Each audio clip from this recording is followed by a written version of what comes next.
మరో private travels bus ప్రమాదానికి గురైంది. ఇటీవలి కాలంలో ప్రైవేట్ ట్రావెల్స్ బస్సులు తరచూ ప్రమాదాలకు గురవుతున్నాయి. ఇప్పుడు మరో ప్రైవేట్ ట్రావెల్స్ బస్సు ప్రమాదానికి గురైంది. ఆ బస్సు వేగంగా వస్తూ ఒక కారును ఢీకొట్టి ఆ తర్వాత ఆగి ఉన్న లారీని ఢీకొట్టింది ఈ ప్రయాణికులతో వెళ్తున్న ప్రైవేట్ ట్రావెల్స్ బస్సు. మీరు ఆర్టీవీ స్క్రీన్ పైన చూడొచ్చు, ఒకసారి చూడండి. ఆర్టీవీ స్క్రీన్ పైన వేగంగా బస్సు వస్తూ ఉంది.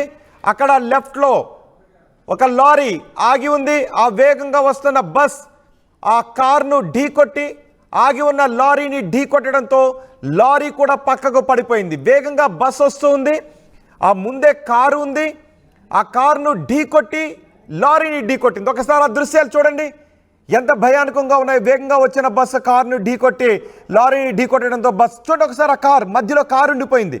ఒకవేళ ఆ కారుకి చిన్న చిన్న సొట్టలు మాత్రమే పడ్డాయి. ఒకవేళ మధ్యలో ఉండుంటే ఆ కారు నుజ్జు అయిపోయి ఉండేది. కానీ ఈ బస్సు మాత్రం నుజ్జు అయిపోయింది. ఇక్కడ మీకు కనిపిస్తున్న తప్పేంటి? మీ అభిప్రాయాన్ని కమెంట్ బాక్స్లో తెలియచేయండి. అక్కడ లారీ ఆగి ఉండడం తప్పు, అంటే హైవే పెట్రోలింగ్ అధికారులు తప్పు. బస్సు వేగంగా వస్తూ ఉంది, ముందు ఒక కారు ఉంది, అక్కడ లారీ ఉంది. వేగ నియంత్రణలో లేకపోవడం ఆ బస్సు తప్పిదం కూడా. ఇటీవలి కాలంలో ప్రైవేట్ ట్రావెల్స్ బస్సులు ఎక్కువగా ప్రమాదాలకు గురవుతున్నాయి. నిన్న కూడా చెప్పాం, ఆర్టీవీ గతంలో కూడా ఒక డ్రైవ్ను నిర్వహించింది.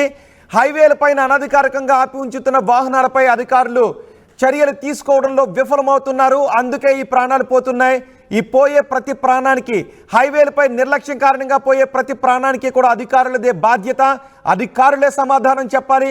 అక్కడ లారీ ఆగి ఉండకపోతే ఆ బస్సు ప్రమాదానికి గురై ఉండేది కాదు.